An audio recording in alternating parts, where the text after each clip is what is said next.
monde, j'espère que vous allez bien. On se retrouve aujourd'hui pour un Get Ready With Me nouveauté. Mais avant de commencer, si ce genre de vidéo te plaît, n'hésite pas à liker. Et cerise sur les gâteaux, abonne-toi, ça me fera super plaisir.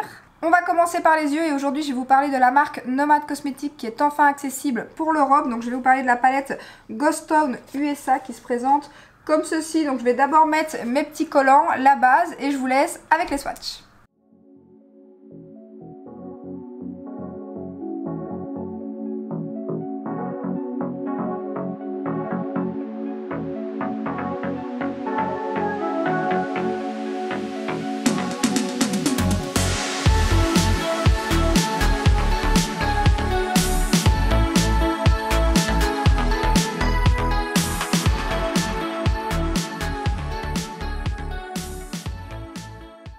Comme d'habitude, j'ai mis mes petits collants de chez Action, j'ai mis la base de chez LH Cosmetics, surtout que la dernière fois ça a cuisé quand j'ai utilisé le pen pot parce que dans cette palette il y a des fards crémeux et c'est ce que je vais utiliser aujourd'hui.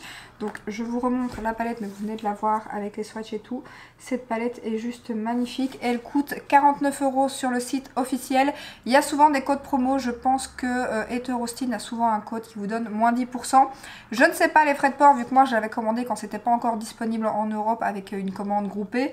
Donc du coup je ne sais pas exactement comment ça se passe maintenant, mais apparemment ça fonctionne. Il y a 18 fards à l'intérieur de 1,5 g. Donc franchement 49 € pour 40, enfin j'allais dire pour 48 fards, pour 18 fards de 1,5 g par rapport aux palettes habituelles où on n'a pas plus d'1 gramme en général. Je trouve que c'est pas mal du tout et la qualité, vous allez voir, est vraiment très jolie. Donc on a un fard crémeux, enfin 3 fards crémeux, on a celui-ci et il me semble que les deux autres c'est ceci. Il me semble, je suis pas sûre, où est-ce que c'est celui-là?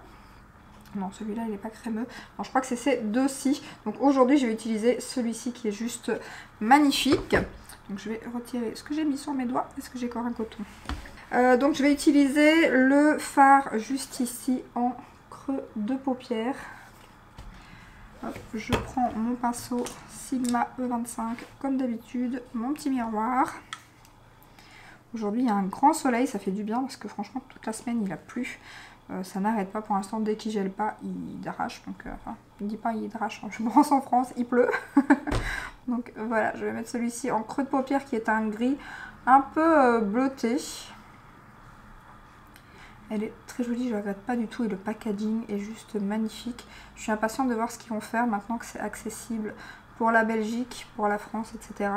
Donc surtout qu'ils ne voulaient pas aller sur le site Monolith parce qu'ils allaient être accessibles pour l'Europe. Donc du coup, il n'était pas accessible sur Monolith. Par contre, le prochain lancement Monolith, c'est le week-end qui arrive. Comment vous dire qu'il y a des pépites? Alors, je ne vais pas pouvoir prendre 50 palettes, donc j'en ai 2 dans le viseur, celles que j'aimerais vraiment absolument prendre. En fait il y en avait 3, mais elles sont tellement chères que du coup je vais en prendre 2 sur les 3 parce que les 3 ça va faire beaucoup. Surtout que là il y a d'autres sorties qui arrivent qui m'intéressent, genre un nouveau bronzer chez Dior. Il y a quoi d'autre? Il y a les palettes Huda, mais pour finir j'hésitais, mais je suis pas sûre de les prendre parce que je me dis qu'en plus des fards crème ça risque de périmer beaucoup plus vite et de sécher beaucoup plus vite. Donc ça va être super bien niveau texture au départ. Mais j'ai peur que dans le temps ça soit pas terrible. Donc je pense pas que je vais craquer sur les Huda. Surtout que voilà, j'aimerais bien faire attention cette année. Donc j'essaie vraiment de prendre les palettes qui me tentent le plus. Et là sur Monolith, il y a la nouvelle Adept Cosmetics. Mais elle est juste canon. Moi qui suis dans les nudes pour l'instant. J'ai regardé quelques vidéos de make-up. Oh, les fards, magnifiques. Magnifiques. Il y a la Gold Moon de chez Ansler Reign, celle que j'aimerais bien, avec la Adept si j'arrive à les choper. Et alors il y avait l'autre d'Ansler Reign, là, alors celle-là je la retiens jamais, ou alors c'est la Golden Moon, enfin moi je veux la nude, et il y a celle dans les tons verts, mais ça va, voilà, elle coûte toutes les deux 90 €, enfin pas loin en tout cas, donc voilà, ça va faire cher, surtout que la Adept coûte 80 €. Donc déjà rien que 2 palettes ça va me faire 160 €, donc on va s'arrêter là, on va prendre 2 palettes. Et j'espère que l'autre je vais regarder si elle n'est pas en édition limitée. J'ai dû tousser donc j'en ai profité pour regarder, donc c'est bien la Gold Moon que je veux prioritairement cette fois-ci. Et l'autre en fait c'est la Harvest Moon que j'aimerais bien aussi, mais je sais pas si elle est en édition limitée, donc je vais mettre celui-ci en coin externe. Donc du coup, voilà, je pense que je vais prendre la Gold Moon parce que je suis certaine que celle-là, c'est une palette que je vais utiliser. Voilà, c'est une palette de nude. Il y a des duochromes et tout aussi, mais je sais que celle-là, je vais la sortir très souvent à mon avis. Et leurs lumineux sont vraiment magnifiques. Donc à mon avis la Harvest Moon, ça sera pas encore pour cette fois-ci. J'avais hésité la dernière fois. Et là en plus ils viennent encore d'annoncer une prochaine palette. Ça va un peu rapidement, c'est pareil, apparemment il y a aussi Adept Cosmetics qui annonce déjà la palette, à mon avis la palette un peu d'été, parce que le packaging a l'air pas forcément pastel mais assez coloré et tout, donc je pense que ça sera leur palette. Donc là je trouve que les marques indie vont un petit peu vite, là surtout que les palettes sont pas données, donc c'est pas possible de tout prendre, hein, clairement. Il est magnifique ce fard. C'est dommage, je crois que j'ai plus de crayon de cette teinte là, sinon un crayon de cette teinte là en muqueuse ça aurait été bien avec le make-up. Mais ça sera du noir parce que je pense pas que j'ai encore ce genre de teinte. Alors qui a commencé Danse avec les stars? Ça fait longtemps que j'avais pas regardé. Je sais pas pourquoi cette année j'avais envie de regarder. Il y avait Inès Rec, il y a Nico Capone que j'avais envie de regarder, il y a Natacha Saint-Pierre, il y a la prof de la Starac. Il y a bien évidemment Mike Delfino, des Desperate Housewives, qui n'a pas su danser d'ailleurs cette fois-ci parce qu'il est déjà blessé. Donc c'est vrai que c'est quand même assez intense niveau sport et quand on n'est pas habitué à mon avis, on doit vite se froisser des trucs et tout quoi. Donc du coup il n'a pas su danser pour le premier Prime, normalement il devait danser mais ce sera pour la semaine prochaine si tout va bien. Donc voilà, je crois que c'était Inès Rec cette fois-ci en tête qui a fait le plus de points. Il me semble qu'après c'était Nico. Il me semble, donc en coin, non, en creux de, je vais y arriver, sur la paupière mobile, je vais mettre ce fard, crémeux, juste magnifique. Alors il peut paraître un peu épais, quand il en faut vraiment très peu en fait, là je vais faire toute ma paupière avec, mais sinon il est quand même super fin sur la paupière et ça je trouve ça génial, il est magnifique, hyper lumineux, un gris bleuté comme je les aime, il est trop beau. Bon, même si j'avoue que je suis pas... je préfère quand même quand c'est des fards pas crémeux. Parce que j'ai l'impression que plus on vieillit, moins c'est joli. Les fards crémeux, bon là pour l'instant ça donne encore super bien. J'ai pas trop la paupière.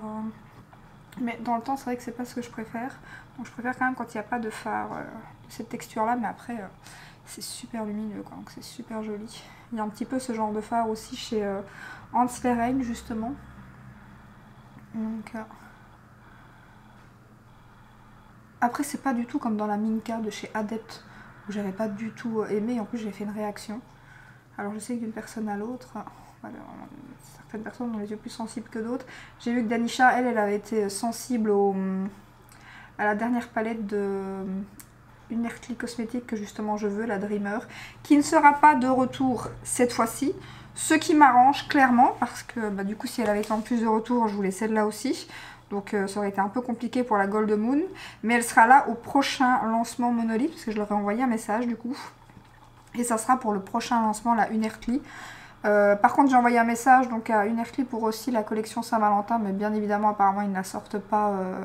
Ils ne sortent pas la palette seule. Ça je trouve ça trop dommage. Et pour la violette de chez Bella Beauté Bar que je voulais absolument. Elle sort seulement dans 2 mois. Ce qui m'arrange aussi. Donc du coup parce que je sais qu'au prochain lancement ça sera la Dreamer et du coup je verrai avec la Harvest Moon si elle est toujours restockée et s'il n'y a pas d'autres sorties entre temps bien évidemment. Donc je vais retirer mes petits collants, faire un petit thread liner quand même, j'hésitais au départ, je me suis dit que non et puis là tout compte fait j'ai quand même envie, donc je vais faire un petit thread liner et puis on se retrouve pour l'anti-cerne de chez Herborian. On passe maintenant à la Super Bébé Concealer de chez Herborian qui coûte 33 € sur le site de Sephora. Je sais pas si c'est flou ou pas là. Donc il y a 10 ml à l'intérieur, ce qui est plutôt pas mal pour un concealer. Par contre, j'aime pas trop le packaging, je trouve pas ça très pratique. Et dans le temps, je pense pas que ça va être hyper pratique non plus. J'ai l'impression qu'il prélève pas énormément de produits. Donc je vais vous lire les promesses. Camoufle parfaitement les cernes et ou les imperfections localisées. Lisse la peau en un seul geste. S'applique et s'estompe facilement sans créer d'effet de matière ou filer dans les ridules. Résultat naturel, longue tenue, 12 heures. Donc je vais l'appliquer avec mon éponge que j'ai humidifiée. Donc je vais faire un côté pour vous montrer. Ouais, vous voyez, il n'y a pas énormément de produits. Hein. Donc j'ai pris la teinte, oui ça aussi c'est le petit bémol, donc moi j'ai pris la teinte nude et il existe, ça c'est toujours le problème chez Herborian, il n'existe que 5 teintes, ça je trouve ça un peu juste quand même. La teinte est bonne, c'est la teinte que j'utilise aussi dans la Super Bébé. Par contre, je trouve qu'il n'est pas niveau texture. Bon, je vais l'estomper puis je vous montrerai sur la main. Niveau texture, c'est clairement pas le plus fin. Alors, il est fin quand on l'applique, ça va. Mais c'est vrai que niveau texture sur la main, en tout cas, c'est pas aussi fin comparé par exemple au Fenty que j'utilise pour l'instant et que j'aime beaucoup d'ailleurs, je vous en reparlerai très bientôt. Je vous ai parlé de celui-ci parce que c'est celui qu'on a encore le moins parlé sur YouTube, il me semble. Niveau couvrance, on a une couvrance moyenne. D'ailleurs j'ai un peu de rougeur pour l'instant, donc je vais en remettre, sinon voilà ce que ça donne avec une première couche. Après voilà, niveau finesse quand il est appliqué, ça va. Mais vous voyez, ça prélève vraiment pas beaucoup de produits, hein. Le packaging, je suis pas fan du tout. Après sinon, niveau il file au départ un petit peu comme très souvent avec les anti-cernes. Mais poudré, il n'y a aucun souci, il bouge pas du tout. Il tient même super bien, je trouve. Mais ça, tous les anti-cernes que j'ai testés pour l'instant cette année tiennent très bien, franchement. Et un autre que j'aime beaucoup, qu'il faut que je vous reparle, c'est le... J'en ai pas encore parlé, je pense. Oui, non, je pense pas, le Laura Mercier. Il est pas mal du tout aussi, moi qui n'aimais pas le fond de teint. Donc voilà ce que ça donne avec une couche supplémentaire. Donc maintenant je vais faire l'autre côté, puis je vais le poudrer.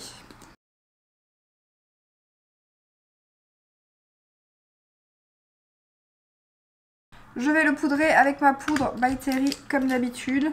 Donc voilà, pour l'instant c'est vraiment plutôt pas mal, hein, niveau tenue et tout, et en fin de journée et tout, il n'y a aucun souci. C'est juste que voilà, je suis pas, par rapport à tous ceux que j'ai testés pour l'instant, c'est pas non plus mon préféré.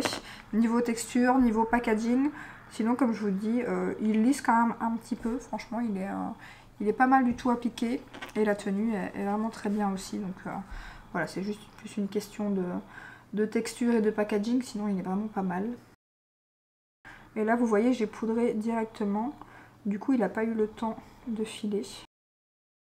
Donc hors caméra, j'ai terminé les yeux, donc j'ai mis mon mascara de chez Huda Beauty, celui que j'ai mis dans ma rotation make-up parce que j'ai fini le Anastasia. J'aime pas du tout ce mascara, j'espère qu'en vieillissant il sera mieux, mais pour l'instant il me fait des paquets, je sais pas si vous verrez, il fait des taches directement, j'en ai eu sous les yeux des deux côtés, j'en ai eu ici au-dessus, il sort trop de produits en plus, à mon avis ça c'est parce qu'il est pas trop vieux non plus, donc j'espère qu'en vieillissant ça va aller mieux parce que par contre ouais, j'aime pas du tout et en plus je suis sur un gros format, j'ai pas pris le format voyage donc je suis un petit peu dégoûtée clairement. Donc maintenant on va passer au bronzer, j'ai celui de chez R.E.M. Beauty qui vient de sortir sur le site de Sephora. Il coûte 25 € et il y a 10 grammes à l'intérieur, ce qui est plutôt pas mal. Ça a été une galère pour choisir la teinte, j'hésitais entre la teinte 1 et la teinte 2. Les swatchs, c'était pas évident d'en voir vu qu'ils venaient de sortir. Après les personnes qui les avaient reçus, les influenceuses qui les avaient reçus un peu plus tôt, ont fait des swatchs et tout, mais ils recevaient la teinte 1 et une teinte plus foncée. Donc du coup pas moyen de trouver la teinte 2 sur internet en swatch sans les photos du site officiel. Donc du coup je me suis dit bon ben je vais prendre la teinte 2 parce que quand je voyais le teint des personnes sur le site je trouvais que la teinte 2 était très jolie. Donc j'ai pris la teinte Out of Office qui se présente donc comme ceci. Donc là je l'ai déjà swatché et ça va, la teinte a l'air plutôt jolie. La texture est hyper douce. Et je trouve que les produits sont pas trop chers, hein, 25 €. Ça a l'air hyper fin et regardez-moi la teinte. Ça a l'air magnifique. Bon, c'est bien pigmenté, hein. Là c'est un passage, donc on va y aller mollo. Je les ai pas encore testés, je vais juste swatcher pour voir justement la teinte. Donc je vais prendre mon pinceau Sigma comme d'habitude. Ça prélève beaucoup de produits.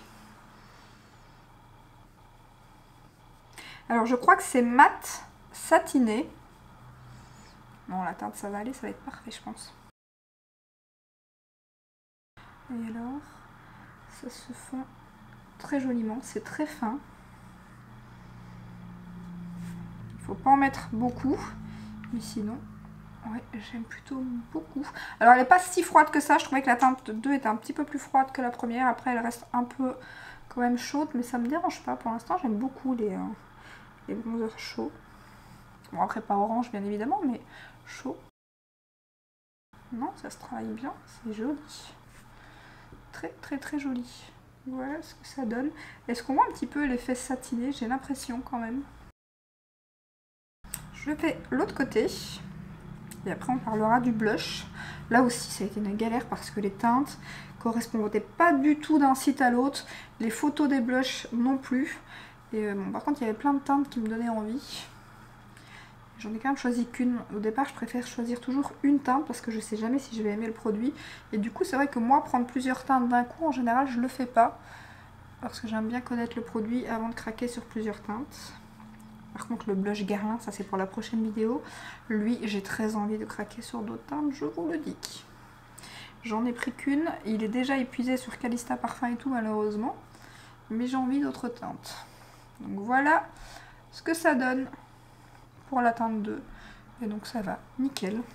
Rectification, c'est pas 25 € mais 29,90 €, c'est l'enlumineur qui coûte 25 €. Mais en fait, la teinte que j'ai vue sur le site, c'était une teinte foncée. Je croyais que c'était le bronzer, mais le bronzer, je le trouve plus sur le site, ni le blush.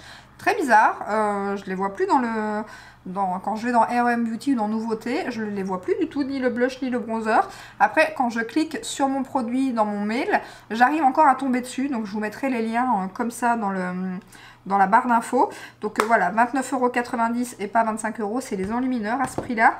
Et pour le blush, il coûte lui 22 €. On a, je pense, à mon avis, j'imagine comme très souvent 5 grammes, je suppose. Oui, c'est ça, c'est en général le grammage des blushs.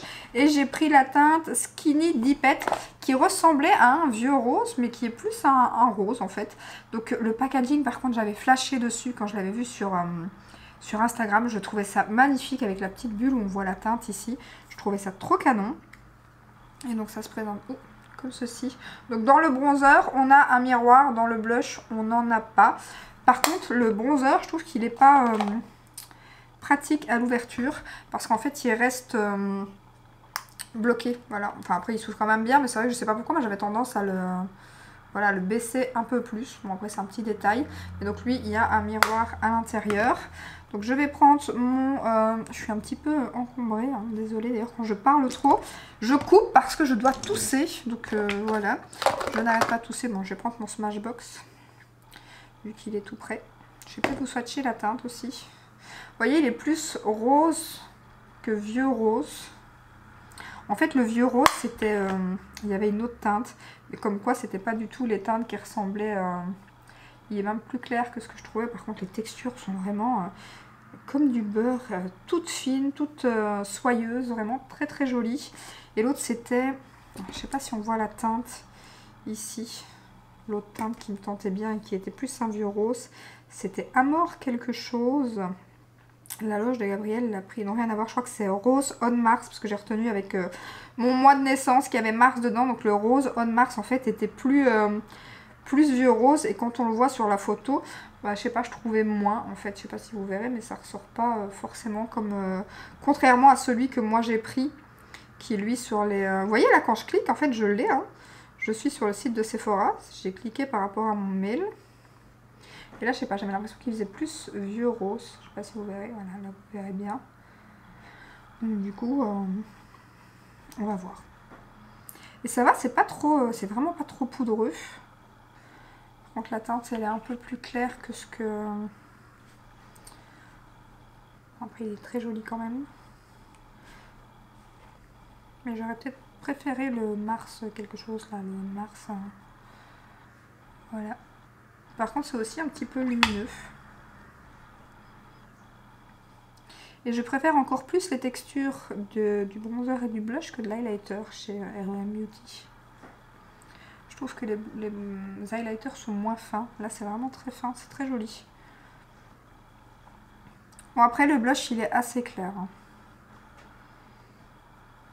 Au moins, c'est pas plus mal pour le travailler plus facilement. Mais il est très joli. Mais on voit en effet qu'il y a un petit effet glowy. On passe maintenant aux lèvres et je vais mettre la nouvelle huile pour les lèvres de chez Guerlain qui coûte la modique somme sur le site de Sephora de 46 €, ce qui est énorme. Donc c'est une huile teintée, après vous l'avez sur Calista Parfum à 28,20 € il me semble. Donc regardez bien où vous la commandez si elle vous intéresse. Donc moi j'ai pris la teinte, alors Honey Glow il me semble. C'est bien ça, oui, c'est bien ça. Donc j'ai hésité, elle existe en 6 teintes. Au départ, je voulais la plus foncée, mais comme j'ai pris la plus foncée pour la Clarins, il me semble, du coup, je me suis dit, je vais prendre celle-ci en un peu plus nude, en fait. Après, teintée, je trouve pas que c'est hyper teinté. Alors, je sais pas les autres teintes. L'embout, j'aime beaucoup, ça me fait penser à celui de Fenty, celui à la cerise que j'avais adoré. Donc je vous montre, c'est vraiment un gros embout comme ceci. Je vais vous faire un swatch pour vous montrer que c'est pas teinté, c'est pas... Si vous mettez, voilà, si vous mettez pas un contour des lèvres, c'est pas très teinté. C'est assez épais, plus épais que celle de chez Clarins. Par contre elle est plus glowy. Donc ce que je vais faire, ça sent très fort aussi, c'est infusé en miel. Enfin au miel. Ça sent très bon, moi j'aime beaucoup. Après il faut aimer les produits parfumés. Donc ce que je vais faire, c'est que je vais d'abord faire un contour avec mon crayon Lively de chez Rare Beauty pour avoir quand même une petite teinte sur les lèvres. Et du coup c'est un petit rose aussi. Les crayons Rare Beauty ils glissent tout seuls. Donc voilà, j'ai mis le crayon Rare Beauty sur toutes les lèvres. Par contre si vous voulez le voir appliqué seul, je vous ai fait un short où là je l'applique et j'ai rien mis en dessous. Donc c'est parti. Par contre, il faut faire attention parce que quand vous le sortez trop vite, comme dans mon short, il y a plein de produits qui sortent. Voilà. Ça sent bon. Donc quand vous le mettez par contre par-dessus un crayon comme ça, moi ce que je fais c'est qu'après je l'essuie avant de le remettre dans le... Par contre c'est hyper glossy. Et ça rend super bien avec le crayon Lively de chez Rare Beauty. Hyper confortable. Après ça reste pas bien évidemment des heures clairement. Par contre l'odeur elle est vraiment très forte là, on le sent.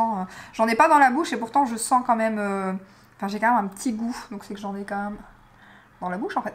Enfin non, j'en ai pas dans la bouche mais je le sens très fort et comme j'en ai sur le bord des lèvres, c'est quand même assez fort, faut aimer. C'est vrai que par contre je trouve que niveau...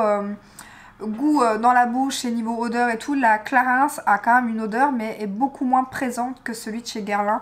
Donc il faut vraiment aimer, mais vraiment le rendu comme ça avec le crayon Rare Beauty, j'adore. Je trouve ça trop beau. Bon après le prix, voilà, hein, ne l'achetez pas sur Sephora parce que c'est voilà, 46 € pour une huile pour les lèvres. Je trouve ça quand même très cher. D'ailleurs moi je ne l'ai pas acheté sur Sephora, je l'ai acheté sur Vinted. J'ai eu de la chance, je l'ai trouvé neuf sur Vinted. Il y avait une personne qui vendait plusieurs teintes et du coup j'ai craqué pour celle-ci.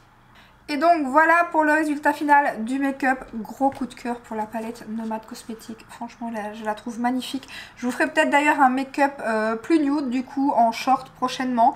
Ainsi je vous aurais fait celui-ci que vous avez déjà vu en vidéo et je vous ferai un plus nude en short parce que vraiment elle vaut le détour. Clairement c'est trop bien que la marque arrive enfin en Europe. Ensuite les produits R.E.M. Beauty, j'aime beaucoup. Premier test, c'est très joli et en effet donc ces deux produits satin mat, c'est très bien. La texture est géniale, les couleurs sont très jolies. Le blush j'aime beaucoup. Après j'aurais peut-être préféré une teinte un peu plus... Enfin, pour l'instant je suis dans les teintes un peu plus foncées. Et après il y a un beau corail là. Enfin les trois teintes que la Loge de Gabrielle a pris, elle a pris celle-ci. Et les deux autres teintes qu'elle a pris sont magnifiques aussi. Donc je verrai. Voilà, on va essayer de pas trop acheter de blush. Surtout que j'ai encore plus un coup de cœur peut-être sur... vous verrez dans la prochaine vidéo. Mais peut-être sur le Guerlain pour l'instant que sur le R.E.M. Beauty. Il faudra que je la reteste en même temps, mais voilà, celui-ci est quand même très joli, ce sont de très bons produits quand même. Ensuite, l'huile pour les lèvres de chez Guerlain, alors c'est elle est très bien, mais par contre voilà, je trouve que c'est cher pour ce que c'est, que vous pouvez en trouver bien évidemment des moins chers tout aussi bien je pense. Et pour le concealer de chez Herborian, il est pas mal du tout. Après c'est vrai que par rapport aux autres que j'ai testés, les 4 autres que j'ai testés, c'est pas pour l'instant mon préféré. Après il tient bien, il a une belle couvrance moyenne, il est pas non plus, voilà, il fait pas d'effet de matière, il ne file pas, donc il est quand même très joli. Après c'est juste la texture plus et le packaging que j'aime moins par rapport aux autres que j'ai testés pour l'instant. Sinon c'est un très bon concealer je trouve. Et le nombre de teintes aussi qui est pas énorme. Donc je suis sûre qu'il y a beaucoup de gens qui vont pas trouver leur teinte. Et c'est souvent le cas malheureusement aussi avec la Super Bébé. Ils ont rajouté une teinte mais il n'y a pas encore assez de teintes je trouve. Donc voilà, c'est les petits... point négatif, mais sinon il est plutôt pas mal du tout. Donc je pense que c'est tout ce que je vous ai présenté aujourd'hui. J'espère que cette vidéo vous a plu. N'hésitez pas à me dire en commentaire si vous avez testé ces produits, ce que vous en pensez. On se retrouve donc mercredi pour une nouvelle vidéo. Je vous fais des bisous. Ciao ciao.